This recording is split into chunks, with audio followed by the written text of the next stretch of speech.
The cool thing about the book is that you can go through it, and whether your ideas work out or not, or they go through the tests, it's a win for you. It's a win no matter what, because you're discovering what it is about this idea that works or doesn't work now, as opposed to years down the road. So if you've ever been on the fence of starting something, or maybe you have a business already, but you're stuck and want to try something new, this would be a great book to check out to just, give you some confidence moving forward in the direction that you want to move. And it's also great in terms of looking inward, in terms of finding out why is it that we do what we do and what we're good at and what your strengths are.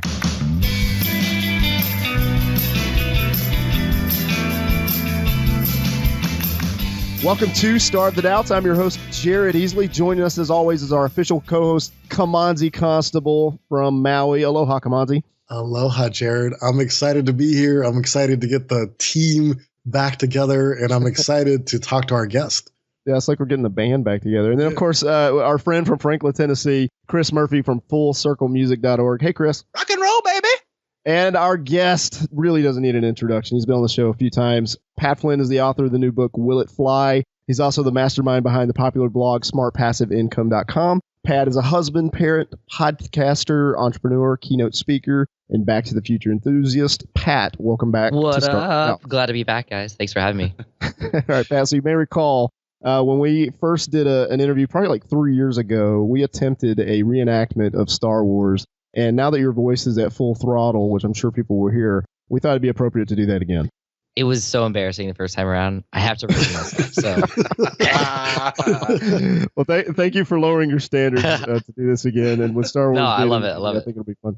All right, so that said, Chris is going to be Ben Kenobi, and our narrator, Luke Skywalker, will be played by Kamanzi. I think that's appropriate. I'm going to take Han Solo, and Pat, if you would be the iconic Chewbacca. Got it. All right. Chris, if you would kick us off there, bud. Setting the stage. Star Wars, Episode 4, A New Hope. Ben Kenobi, Luke Skywalker, Han Solo, and Chewie are in the Millennium Falcon. They are slowly see a planet in the distance. As they see it, they notice something is going wrong. That's no moon. It's a space station. It's too big to be a space station.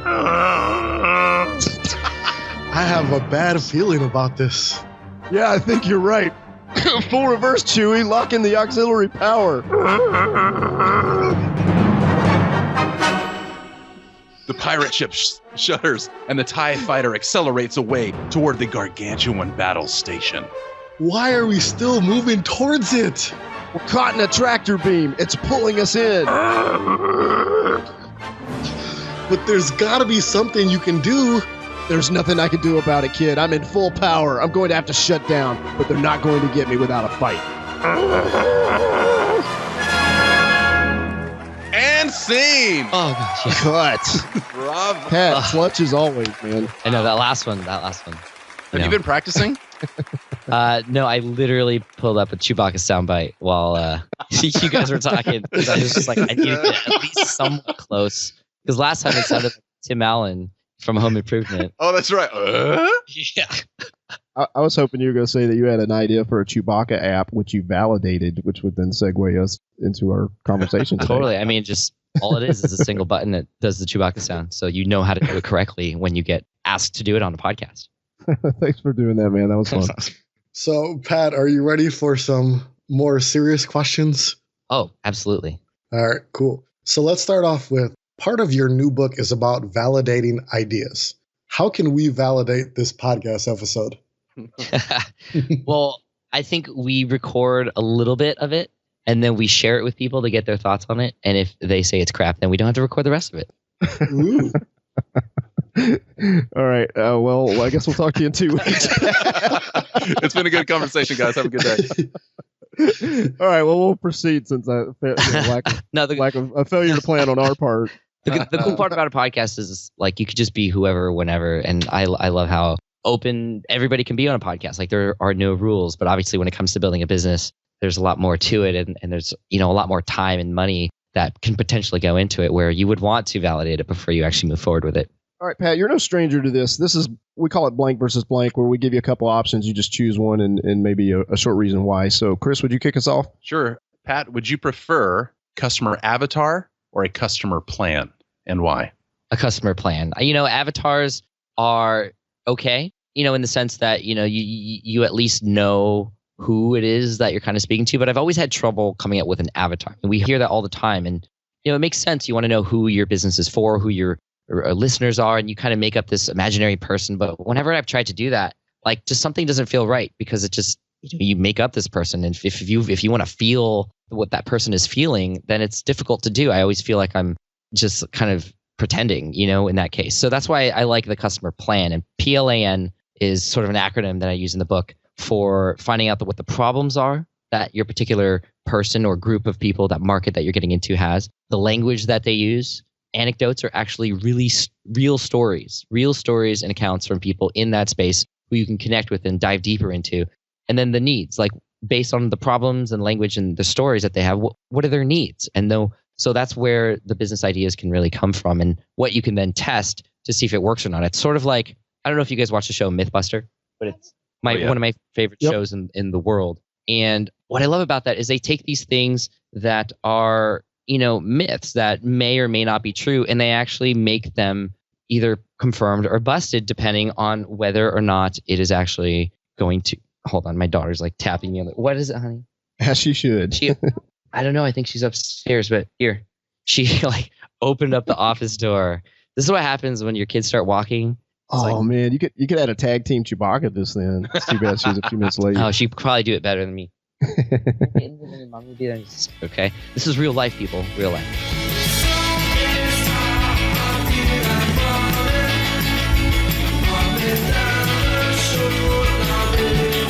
So, the Mythbusters show, the reason why this is important is because they take these things that, they're testing them. They're using a scientific method to prove or disprove them. And they take these big experiments and they often bring them into a smaller controlled scale so that they can see what happens first before they go out and, do these massive explosions or whatever, so they don't get hurt. And that's what we're doing here with the validation idea, is that you kind of just do these little small controlled tests before you then go out and build out your business in whole. All right. So, Pat, which test would you rather take? A Back to the Future 30th anniversary quiz, the LEAD AP exam, or the Oprah test? Well, the Oprah test is really good because that's obviously one that's in the book because you guys have read it, but that's awesome. But no, first of all, Back to the Future, anything I have to say yes to. So that would be my preference. But the Oprah test I love too, and this is something I share in the book, where you kind of put yourself in the situation where Oprah or one of her cohorts or whatever decides to feature you as one of her favorite things. So the business that you have, this idea that you have, you're going to be featured in front of millions of people. Like, you will be recognized forever for being connected to this thing. And then just thinking internally about how that makes you feel can really change the way you approach your business, because a lot of people, they don't want to be in the limelight. They don't want to be in front of everybody. They would rather be in the back, kind of just, how like newscasters, there's that guy in the ear that's running the show, but they're not the ones on TV. Like, some people would prefer to be that. And so this test kind of puts into context. And a lot of these tests at the beginning of the book, which are more, how does this business idea fit into who you are? How does it align with your strengths? Does it actually complement them, or does it work against them? Just a way to think about these business ideas that you have in a way that makes you really understand whether or not it's something that you should do or how you should approach it.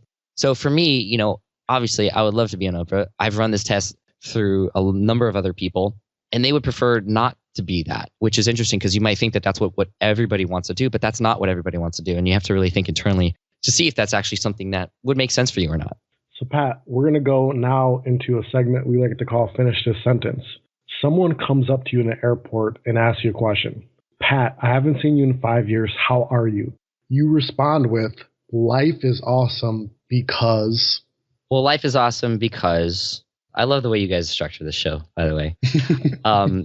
So this goes with something called the airport test in the book, which allows you to examine kind of what your ideal future would be like. And it's important because, thinking ahead in the future is great because that's how you know where you want to go and also what you can do to get there. But oftentimes we hear this thing called the 5-year plan, and it's so boring, and it's just like you kind of make a wish list. But no, when you think about it in the context of the airport test, when, like you said, somebody coming up to you and saying, well, what, like, awesome, that's great. Like, what is so great in life? Well, you actually run this exercise where for example, you take a sheet of paper, you fold it into 4 quadrants, and you name each of these quadrants the top 4 most important categories of your life. So your family, for example, or professional life. For me, I have family, professional, finances, and health. For other people, it might be different. Then you start to list out exactly what those things are that would make you say that life is awesome then. And then this sheet, when it's filled out in front of you, becomes like the most important thing because it shows you what it is that you're working for and why you're doing what you're doing. And it helps you with decisions that you make. Like I've turned down certain business opportunities because they don't fit into this plan that I have, this airport test. And so the way that I would respond to that is, well, because one, April and I are 11 years into our marriage and we're still madly in love with each other. I get to go with the kids and drop them off to school every day. I'm 100% present with my family when I'm with them physically. In terms of health, I've checked off finishing a full marathon on my bucket list. I make healthy eating choices. My wife and I both have become examples to our kids to inspire them to live healthy, happy lives. In terms of finances, our kids' college educations are all taken care of. My wife and I never fight about anything related to finances. And we have an emergency fund that's already there and all that stuff. And then in terms of professional, it's like I continue to absolutely love what I do. And I think that's what would help me say those things in the future. That's great. And it does seem like over the years that I or all of us have listened to you, you still really have that passion when it comes to helping other people with their online efforts or just building your own and testing things out. But how is it different today than when you first started all those years ago? Is it easier or harder for someone else that's starting out today versus maybe when you started? Oh, that's a great question. I'm not the first person to talk about validation. And the first time I heard about it was in Tim Ferriss's book, The 4-Hour Workweek, in a chapter called Testing the Muse, where he tested the idea of selling French sailor shirts, I think it was. And so what he did was he paid Google AdWords to send cold traffic to a landing page that was set up just like they were selling these shirts. And he would track how often people would click the buy now button. And that's how he knew whether or not this business was viable or not before actually then going on and getting inventory and building it and all that sort of stuff. And since then, it has gotten a lot easier because it's not just about that anymore. There's a lot more tools and resources that are available. And the other cool thing is there's a lot more communities that have formed for specific markets and niches where people exist where you can then go and reach out to them, talk to them, and discover what their problems are, but also test certain ideas in a small scale. So you might find a group in a Facebook group, for example, and actually start to have conversations with them about your business idea. And then actually now there's tools that allow us to get pre-orders and get actually paid up front for our ideas too, which is something that was a lot harder to do before. So now you're actually getting validation, not just from people clicking on a button. And obviously you're not just getting validation from people saying, oh yeah, I would totally buy that, because what people say and what people would do is often different. And so when you get people to actually pay and say, yes, I vote with my wallet that, yes, this is something I would buy or use, then you understand fully whether or not that is something actually people would actually want if you were to create it. And then you get a certain amount of people to do it, and then it validates whether or not that's something you should focus on, and then you move forward with it. And if not, then you can go back to what you were doing in terms of how you pitched that idea. Maybe that was the problem, or the book is divided into very specific steps that allow you to understand where the problem areas are, so that unlike before where you would build a business and you just kind of you shout from the rooftops and say, yeah, buy my thing, and nobody buys it, and then you don't understand why. Well, this process, step by step, you kind of validate one step into the next. And if something doesn't check out, then you kind of know where things went wrong and you can go back and fix it. But yeah, it's totally getting a lot easier to do that. It's a lot more common these days because of the tools that are available. And there's a lot of examples in the book in all different kinds of niches, from digital to physical products. I mean, there's a guy named Noah Kagan, who a lot of us know from AppSumo and SumoMe, and he validated in 24 hours a beef jerky subscription business. And he got people to pay $1,000 to validate that was actually something that they wanted before it even existed. And now that business is pulling in, I think, 5 figures a month now, wow. which is pretty awesome. And so, we share that story and a few other ones in the book too. But, it's pretty incredible because time is of the essence, of course. And we want to make sure the time that we spend working on stuff is actually worth it. And, the reason this book actually exists is because I'm very lucky, because I have a show called Ask Pat. And on that show, I have voicemail questions come in from the audience that I answer 5 days a week, which is really cool. But a cool byproduct of that is I get dozens of questions every single day from people. And the number one question by far that people have when they're asking for help is, how do I know if this thing I'm working on is actually going to pay off in the end? Or how do I know that this is worth it? And I actually tried answering that in an episode of Ask Pat, but I couldn't answer it in just 10 minutes. And so that's where this book came from. And then when I ran a survey earlier this year, it kind of confirmed and validated that was still the number one problem that people had. And that's where the book came from. Wow, that's great.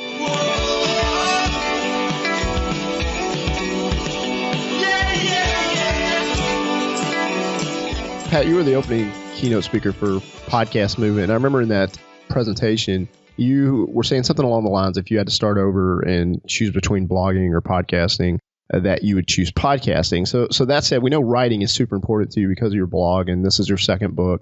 So how important is writing to building a business in the online space, and how can writing help you validate an idea? Yeah, well, writing is great because with any platforms out there that allow you to write and share a message and then get a following, that's really where the power lies. Because, with writing, unlike podcasting and unlike videos, it's stuff that gets found in search engines. I mean, 28.4% of my audience discovers me through Google search at this point, which is really powerful. And of course, the more you write, the more you're going to potentially get found through searches and whatnot. But also book writing too is really important because it allows you to establish your authority. It shows that you aren't just like a little minnow in the space that you're in, but you're actually somebody who has some good thoughts and can put them in a way that is convenient and easy for people to use and take action with. So I think it's really important, especially for podcasters, to learn how to write. And I think every podcaster also has a book in them too, like you guys do. And I think it's a great way to complement a show as well. It just allows people to get deeper into what it is that you talk about on your show too. I mean, there's a lot of podcasters out there who have, after releasing their podcast, have come out with books. And also vice versa. A lot of authors know that they should be getting on the podcast train, of course. And so that's a sign that podcasters should also be writing books, I feel. And if you, Started Out's listeners, want to learn how to get your writing out there in a bigger way, like Pat was talking about, make sure you go and listen to episode 145 of Smart Passive Income.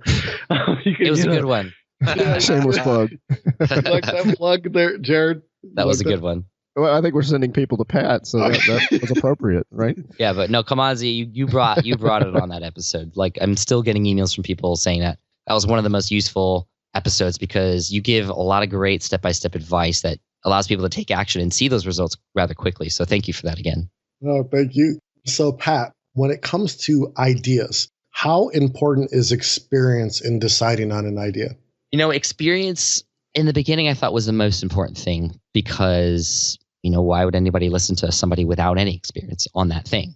But I realized that over time you can learn and actually get more involved with that thing starting from scratch. For example, I have two examples actually. My security guard training website and also Food Trucker. foodtrucker.com has gone on and continues to generate passive income for me every month. And that was something that was started without any knowledge in the industry. But because I didn't know anything, I really had to go out there and find that information. And oftentimes I was able to collate that information and structure it and present it in a way that was better than everybody else that was out there. So, I know that's my superpower, taking these things that were somewhat complicated or kind of unknown and actually putting them into a step-by-step process. And that's what I did on that site. That's what I did in this book. And that's what I do on Smart Passive Income too. So do you need experience? No, but you have to get it at some point. And, that's why we see a lot of blogs that are very successful that on the surface, you're wondering why. It's like there's blogs out there about getting out of debt, for example. And there are people who are writing on those blogs who are massively in debt, but they also share the struggles, what they're going through, how they're getting out of debt, how much they've wiped out already. And because of that, people actually will trust them a little bit more because they're in it with their audience. And that's where I think a lot of the benefit can come from by just putting yourself out there and learning as you go. I think that we all have benefited from your writing in the past, not only on the blog at Smart Passive Income, but also with your previous book, Let It Go. Do you look at Will It Fly as a sequel to Let It Go? It's interesting because when we came up with the title, Will It Fly, it really made sense with Let Go because it's like when you let go of something, you actually kind of have to let it fly a little bit. And so in that way, I do feel like it is kind of a sequel. And, I know the book Let Go was more an account of my entrepreneurial journey in terms of how I got laid off and then got started. Well, this is like, okay, well, if you're following the same journey and you want to get started too, Will It Fly will show you how to do that in a way where you can confidently move forward with an idea.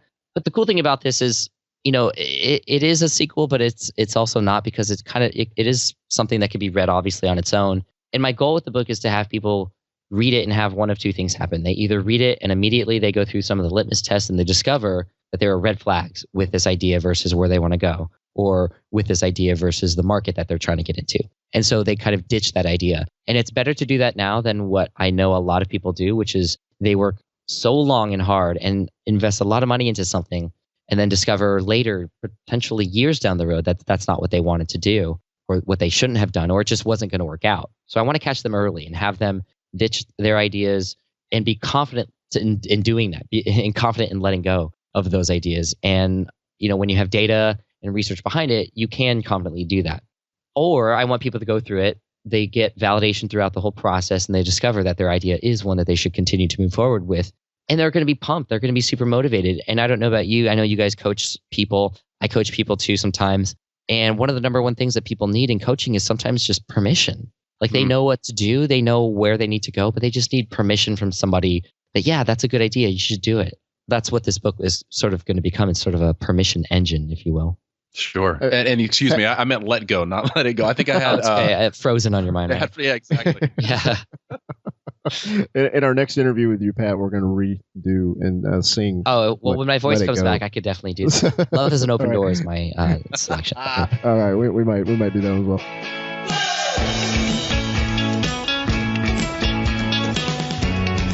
Hey, Pat, I'm curious, who gave you permission to create the title Will It Fly?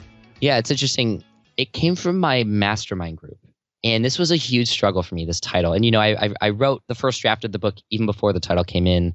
And once the title came, it really helped me glue the book together because it was a mess. It was definitely a mess at first. And then, I had a mastermind call. I was on the hot seat and we spent the whole hour talking about, okay, what is the title? Like, walked people through the elements of the book. I shared the intro. I shared different parts of it.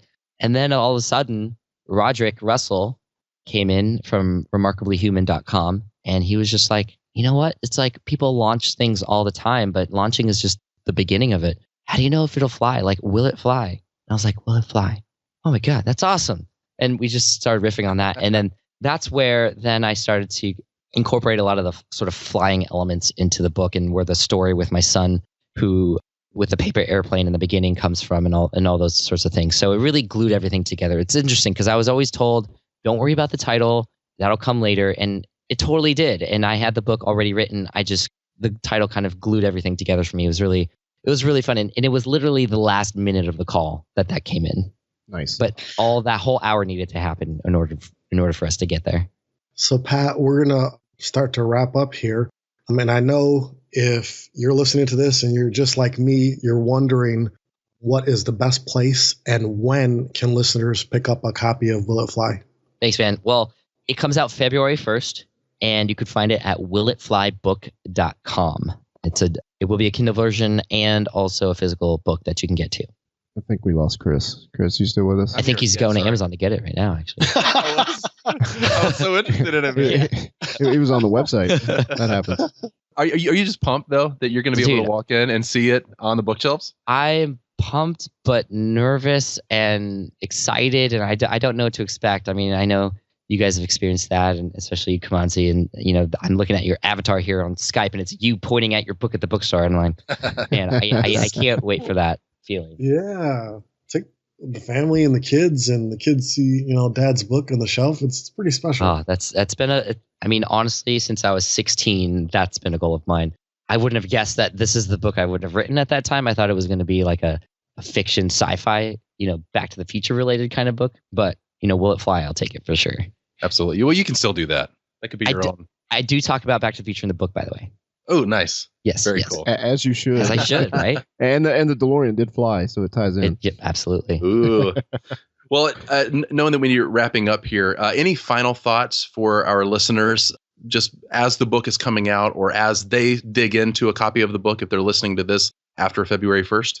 Yeah, the cool thing about the book is that you can go through it, and whether your ideas work out or not, or they go through the tests, it's a win for you. It's a win no matter what, because you're discovering what it is about this idea that works or doesn't work now, as opposed to years down the road. So if you've ever been on the fence of starting something, or maybe you have a business already, but you're stuck and want to try something new, this would be a great book to check out to just, give you some confidence moving forward in the direction that you want to move. And it's also great in terms of looking inward, in terms of finding out, well, why is it that we do what we do, and what we're good at and what your strengths are.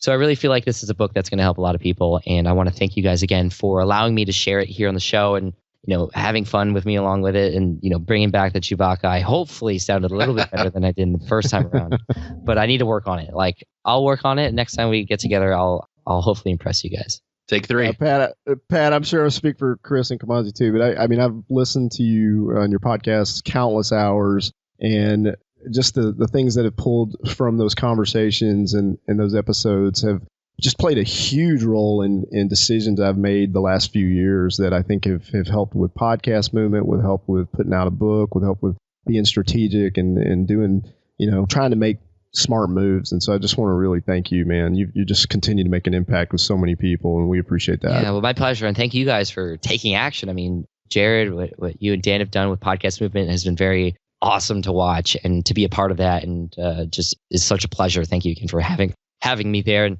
Kamanzi, like all the work that you do, it's so inspiring and like literally bringing people to tears on that episode. And man, I'm so happy to be involved with whatever it is that you guys do. So, I wish you all the best. And for everybody out there who's starting your thing, like all it is just taking action, just like Jared and everybody else is doing, and learning as you go. So thank you again for having me. I appreciate you guys. Thank you, Pat. Thank you, Pat.